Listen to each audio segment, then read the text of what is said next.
Comment vous allez aujourd'hui? Bien? Bon écoutez, je suis très content de vous retrouver. Je sais que c'est une période où je poste assez peu de choses, j'ai malheureusement pas trop de temps. Vous savez, je suis sur la route avec Amazon, donc vous voyez, toute la semaine je suis en vadrouille.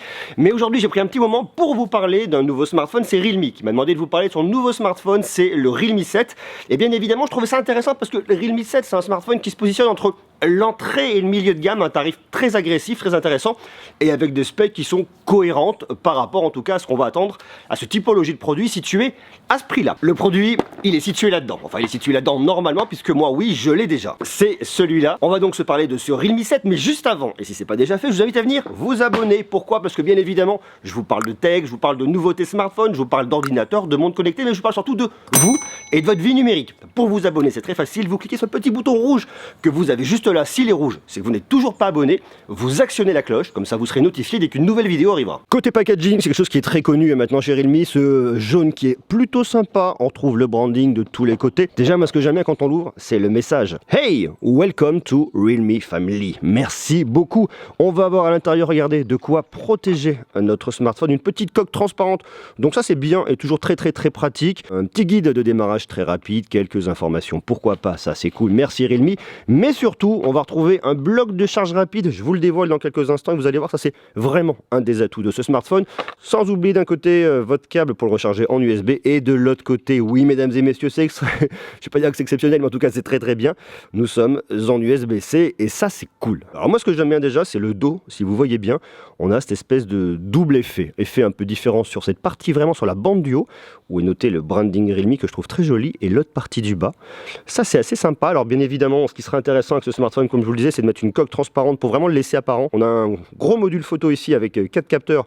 Je vous le détaille dans quelques instants. On va retrouver ici sur la tranche un capteur d'empreinte digitale qui fait office de bouton et qui déverrouille extrêmement rapidement. En dessous, un haut-parleur mono, oui, haut-parleur mono ici. De quoi le recharger ici en USB-C, ça je vous l'ai dit. On retrouve également ici son micro, une prise jack, donc ça c'est aussi très cool. Les boutons ici de volume sur le côté, votre tiroir de carte SIM, je vous détaille ça dans quelques instants. Et sur le dessus, eh bien absolument rien. Smartphone qui est plutôt bien, qui a une très bonne tenue de main. On est quand même sur des smartphones qui sont assez grands, parce que oui, ici on a un écran quand même de 6,5 pouces, résolution Full HD+, 2400 par 1080 pixels, c'est un ratio 20/9. Et surtout, ce smartphone, ce qui est intéressant, c'est qu'on a un écran avec un taux de rafraîchissement de 90 Hz. Alors là, je me suis mis en extérieur, vous voyez les reflets, ça en profite encore un peu du ciel bleu, vous voyez, directement à l'automne.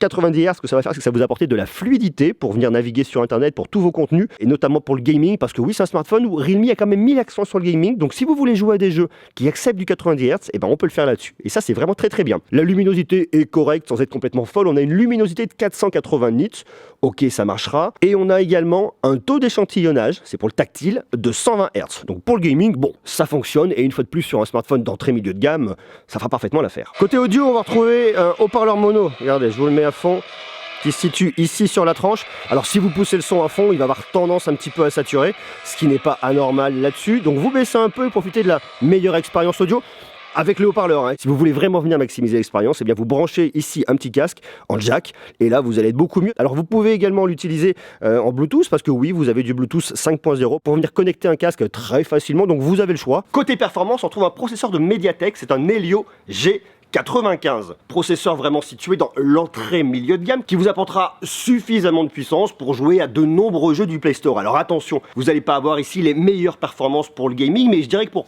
beaucoup de jeux sur le Play Store, des jeux pas trop gourmands, eh bien vous avez de quoi faire. Vous avez 3 configurations différentes, 4 Go de RAM, 6 Go de RAM ou 8 Go de RAM, c'est de la LPDDR4X pour les plus technophiles d'entre vous. Et si vous n'êtes pas technophile, sachez que plus le chiffre va monter, et plus vous allez gagner en fluidité, et donc en confort, et ça sera mieux pour le gaming, et pour naviguer d'une façon générale sur votre smartphone. Côté stockage, une techno qui est connue au niveau de la RAM, c'est de l'UFS 2.1. Ce n'est pas une des dernières techno de RAM, mais ça paraît aussi normal, une fois de plus, sur un smartphone d'entrée milieu de gamme. Vous avez le choix entre 2 configurations, soit 64 Go de stockage, soit 128, que vous pouvez venir augmenter grâce à une carte micro SD. Partie logicielle, on tourne ici sur Realme UI, basé sur un Android 10. Je ne sais pas si vous connaissez Realme UI, simple d'utilisation, assez intuitive, ça fera le taf. Vous avez tous vos paramètres ici, les petites icônes sont assez sympas. On prend très facilement et on sort pas très facilement. Partie affichage, luminosité, vous avez un mode sombre, vous pouvez venir activer le confort des yeux, vous pouvez venir régler votre sécurité, enfin vous voyez les grands classiques qu'on va retrouver sur un smartphone sur Android. Mais je dirais qu'un des points forts de ce smartphone, et souvent c'est un peu l'idée des smartphones qu'on trouve dans l'entrée et milieu de gamme, eh bien c'est la grosse autonomie, et une fois de plus Realme a vraiment mis l'accent dessus, avec une très grosse batterie de 5000 mAh, ce qui vous permettra de l'utiliser pendant une journée et demie à 2 jours, une fois de plus en fonction de vous et de vos usages. Mais je dirais qu'il y a un point qui est très intéressant, c'est que vous avez un chargeur de 30 watts inclus dans la boîte. Ce qui fait que lorsque vous avez assez peu de temps devant vous et qu'il vous manque un peu d'autonomie, eh bien vous le branchez, vous attendez, allez, 10 minutes, un quart d'heure et vous êtes parti pour un long moment, et ça c'est vraiment bien. Puisque vous le rechargez de 0 à 50% en seulement 26 minutes. Côté photo, alors là c'est là que ça devient intéressant. Vous avez à l'arrière pas moins de 4 capteurs. Alors 4 capteurs, ça nous fait toujours une très belle promesse.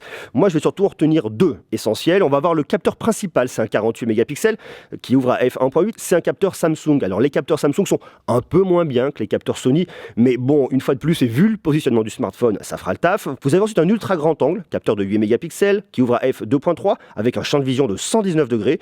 Vous avez ensuite un capteur de 2 mégapixels qui est là pour le mode portrait, 2 mégapixels noir et blanc, ici qui ouvre f2.4, et enfin vous avez un capteur pour la macro 2 mégapixels qui ouvre f2.4 avec une distance pour venir shooter de 4 cm.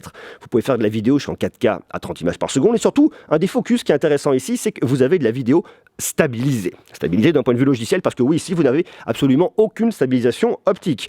Et à l'avant vous avez un petit capteur qui est planqué ici, un capteur de 16 mégapixels et qui ouvre à f2.0. Vous le voyez ici, on a quelque chose qui est plutôt bien. C'est pas extrêmement saturé, mais c'est vraiment la différence qu'on va retrouver notamment au niveau des capteurs 48 mégapixels entre le Samsung et le Sony. Le Samsung fera le taf, mais sera un peu en dessous de ce qu'on va retrouver au niveau des capteurs de Sony. Un peu moins de saturation, un peu moins de piqué.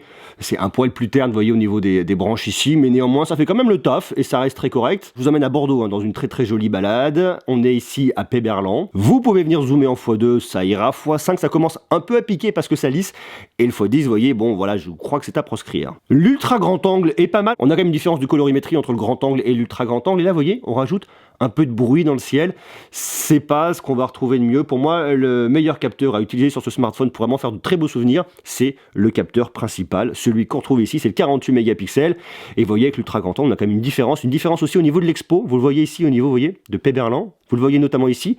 Le capteur principal, ça fonctionne. Sur l'ultra grand angle, tout de suite, c'est un peu plus cramé. On a une problématique au niveau de la gestion de haute lumière. Et c'est un peu moins bon, mais une fois de plus, sur un smartphone dans cette gamme de tarifs-là, et je vous le détaille dans quelques instants, ça me paraît pas anormal. Et lorsque vous venez zoomer, vous voyez, bon, au bout d'un moment, on vient lisser, et c'est toujours un peu la même chose. On est sur l'ultra grand angle aussi. Toute la problématique de gestion des hautes lumières, vous le voyez sur le côté ici. Ça, c'est un glacier que je vous recommande si vous venez à Bordeaux. Dumas, très sympa, très bon. Capteur principal, ça fera le taf. Et vous voyez, dès qu'on se rapproche un petit peu, ça va, mais vous vous rapprochez beaucoup plus, eh bien, on perd un peu en qualité. Sur les quais de Bordeaux, ça fonctionne. L'ultra grand angle, on voit la différence de colorimétrie. Là, le ciel est bleu. Là, le ciel est bleu un petit peu rosé. C'est une petite différence, mais une fois de plus, ce n'est pas anormal dans cette gamme de tarifs ici. On vient zoomer, on commence un peu à lisser. On le voit notamment sur les personnages ici. Et si vous zoomez trop, eh bien, voyez, bon, voilà, ça pique un peu. Point important à connaître et non des moindres, vous avez ici du NFC, mais surtout, vous avez la possibilité d'avoir une double carte SIM plus une carte micro SD. Vous avez donc 3 slots de disponibles à l'intérieur. Alors double carte SIM, on pourrait se dire quel est l'usage, quel est l'intérêt. Eh bien, si vous avez une carte pro et une carte perso, c'est bien. Si vous avez 2 cartes perso, vous pouvez le faire également. Et si vous êtes frontalier, vous avez une carte d'un pays, une carte de l'autre. Dans tous les cas, c'est très pratique. Et le fait en plus d'avoir cet emplacement pour la carte micro SD vous permet, comme je vous le disais, de venir rajouter de la capacité de stockage à votre smartphone. Et ça, parfois, c'est non négligeable. Mais je dirais qu'il y a un autre point qui est intéressant, c'est qu'en plus, vous n'avez pas seulement 2 ans de garantie, ce qui est déjà très bien. Avec la série 7 de Realme, vous avez jusqu'à 3 ans de garantie, et ça, c'est vraiment bien et très rassurant. Mais qu'en est-il niveau tarif? Parce que oui, forcément, c'est toujours le nerf de la guerre, regardez. Je vous ai tout noté là-dessus. Vous avez 3 configs différentes. Je ne vous ai pas appris par cœur, donc elles sont là-dessus, ne vous inquiétez pas. La première config, c'est 4 Go de RAM plus 64 Go de stockage. Vous êtes à 179 €. Vous avez également une version pour venir monter un peu en fluidité avec 6 Go de RAM plus 64 Go de stockage. Vous êtes à 199 €. Et si vous voulez ce qui se fait mieux en termes de fluidité et en capacité de stockage, vous montez sur une version 8 Go de RAM et 128 Go de stockage à 249 €. Donc là, la différence va vraiment faire par rapport à vous, vos besoins. Si vous pensez que vous voulez de la fluidité, eh bien la version avec 6 Go de RAM peut être intéressante. On est quand même un delta de 20 €. Alors 20 €, on peut se dire que c'est pas grand chose, mais 20 € c'est quand même de l'argent. Il faut donc venir réfléchir en se disant, est-ce que je veux un peu de fluidité, pas trop de fluidité, 4 Go de RAM ça fera le taf, mais si on veut quelque chose qui est un peu plus fluide et un peu plus smooth, eh bien je pense que monter jusqu'à 6 Go de RAM, ça peut être quand même relativement pas mal. Dites-vous bien que de toute façon, vous avez toujours derrière votre stockage supplémentaire grâce à votre carte micro SD, mais si vous pouvez vous le permettre, et si vous voulez la meilleure config avec ce smartphone, le 8 Go de RAM plus 128 Go de stockage fera vraiment l'affaire.